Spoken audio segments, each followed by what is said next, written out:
ታህሳስ 29 2022 ጁሩፓ ቫሊ ካሊፎርኒያ ግዛት የ32 ዓመቱ ምክትል ሸሪፍ ኢሳያስ ከቀኑ 8 ሰዓት ገደማ ተራ የትራፊክ ቁጥጥር ለማድረግ አንድ መኪና አስቆመ። በቪዲዮ ላይ እንደምትሰሙት መኮንኑ በጣም ሰላማዊና ጨዋ ነበር። መኪናው ላይ የኋላ ታርጋ ባለመኖሩ ነው ያስቆመው። ነገር ግን ሁኔታው ከመጀመሪያውኑ ትንሽ ግራ የሚያጋባ ነበር። ስለዚህ ፖሊሱ መታወቂያውንና የመንጃ ፍቃድ ጠየቀው።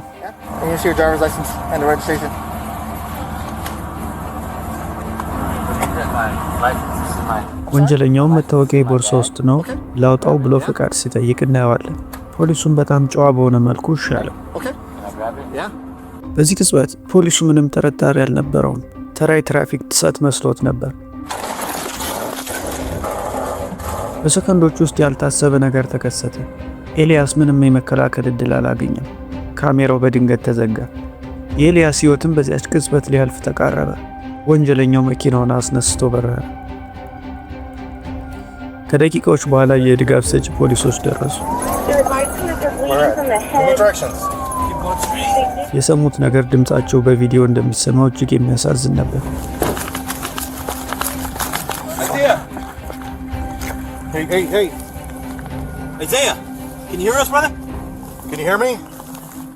ፖሊሶቹ ባልደረባቸውን ለመታደግ የቻሉትን ሁሉ ጣሩ።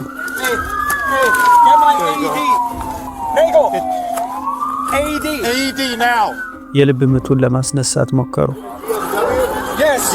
ነገር ግን ጉዳቱ እጅግ ከባድ ስለነበር የኢሳያስን ሕይወት ለመታደግ አልቻሉ። የጁሩፓ ቫሊ ሕዝብና መላው የፖሊስ ኃይል በድንጋጤ ውስጥ ገባ። የኢሳያስ ሕይወት ማለፉ እንደታወቀ አካባቢው በሙሉ በፖሊስ ተከበበ። መርማሪዎቹ የኢሳያስን የፊት ካሜራ ምስል ደጋግሞ ማየት ጀመሩ። በመቀጠል በአካባቢው ያለ የክትትል ካሜራዎችን መረጃና ሰዎችን በመጠየቅ ከኢሳያስ ምስል ጋር አዛመዱት። የገዳዩ ማንነት ተደረሰበት። የ44 ዓመቱ ዊሊያም ማኬ ነው። ምርመራቸውን ሲቀጥሉ ያገኙት እውነት ግን አስደነገጣቸው። ዊሊያም ማኬ ቀደም ሲል በከባድ ወንጀል የተከሰሰና የፖሊስ ውሻን ሳይቀር በቢላ የገደለ አደገኛ ሰው እንደሆነ ታወቀ። ከመጥፎ ታሪኩ በተጨማሪ ከደቡብ ካሊፎርኒያ ጋንጎች ጋር ግንኙነት እንዳለው ተደረሰበት። ወዲያውኑ በሚነዳው መኪናና በፎቶ አማካኝነት የት እንዳለ ፍለጋው ተጀመረ። ፖሊሶቹ በሰማይ በምድር ፍለጋቸውን ቀጠሉ። ከ2 ሰዓት ባነሰ ጊዜ ውስጥ ግን አንድ ከስራ ውጭ የነበረ የፖሊስ መኮንን ማኬን በ15ኛው አውራ ጎዳና ላይ በደቡብ አቅጣጫ ሲጓዝ ተመለከተው። ማሳደዱ ተጀመረ። ይህ ማሳደድ ግን ተራ ማሳደድ አልነበረም። መኮንኖቹ ማኬን ለማስቆም የፒት ማኑቨር ዘዴን በመጠቀም ለማስቆም አቀዱ። ማኬ ግን እጅ የሚሰጥ አይነት ሰው አልነበረም። መኪናውን በከፍተኛ ፍጥነት በመንዳት ንጹሃን ዜጎችን በሞት አፋፍ ላይ እየጣለ በረረ። አውራ ጎዳናው ወደ ጦር ሜዳ ተቀየረ። ፖሊሶቹ የጎማ መብቻ መሳሪያዎችን በጥንቃቄ አዘጋጁ። የፖሊስ ሬዲዮ በውጥረት ተሞልቷል።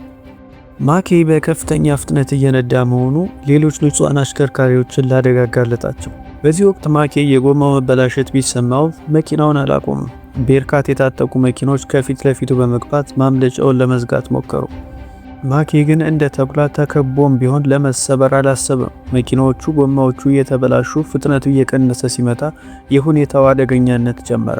ፖሊሶቹ መኪናውን ለማዞር ፒት ማኑቨር በተደጋጋሚ ሞከሩ። ማኬ በትራፊክ በኩል መንገዱን እየፈለገ ለመሰግሰግ ይሞክራል።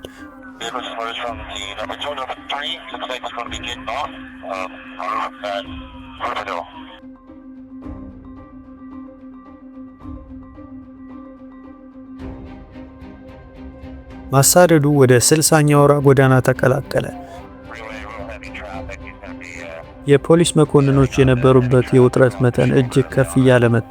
መርማሪዎቹ ማኬ መኪናውን ትቶ በእግር ወደ ሰፈር ወይም ወደ ቤት ውስጥ ሾልኮ ቢገባ ምን ሊፈጠር እንደሚችሉ ያውቃሉ።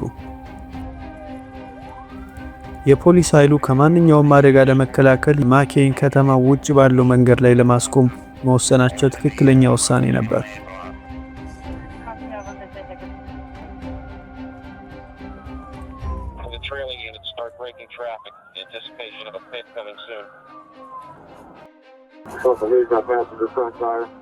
ማኬ የያዘው መኪና ጭስ በጭስ ሆኗል። ጎማዎቹ እየተቃጠሉ ነው። ፍሬኑም እየላላ ነው። ነገር ግን ማኬ አሁንም በውስጡ የያዘውን የጦር መሳሪያና የአመፅ ፍላጎት እንዳለ ነው። ፍጥጫ ወደ መጨረሻ ምዕራፍ እየተቃረበ ይመስላል። ማኬ መኪናውን ወደ ቀኝ እያዞረ በዝግታ እየሄደ ነው። መኪናው በጠቅላላ ተጎድቷል።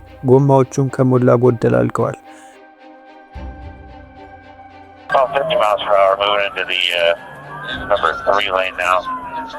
ማኬ አሁን ወደ መጨረሻው መንገድ እንደተዳረሰ ያውቃል።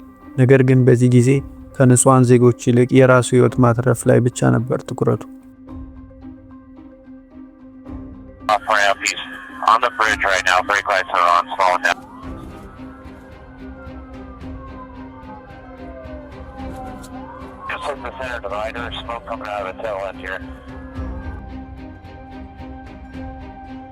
ድንገት ሁኔታው ተቀየረ። የፖሊስ ኃይሉ ከፊት መንገዱን ዘጉበት።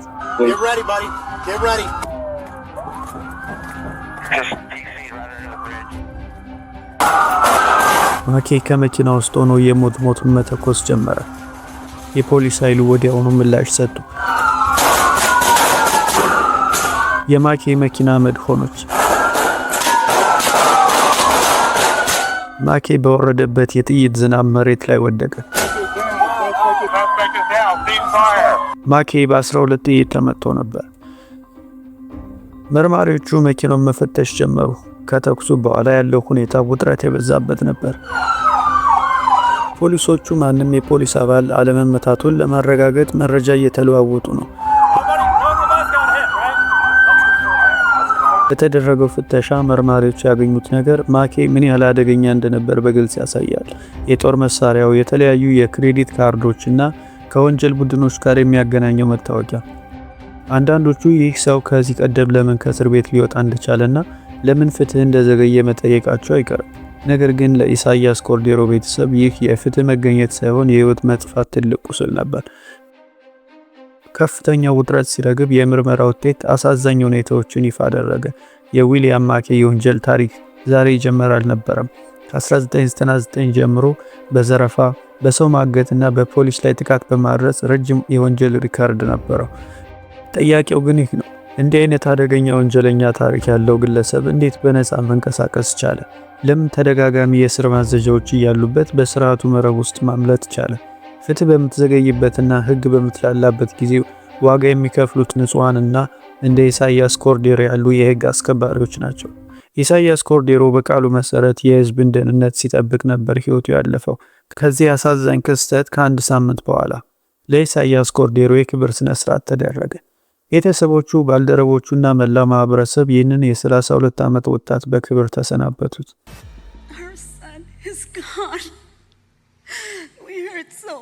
የኢሳያስ ኮርዴሮ የህይወት ታሪክ እዚህ ላይ ያበቃ።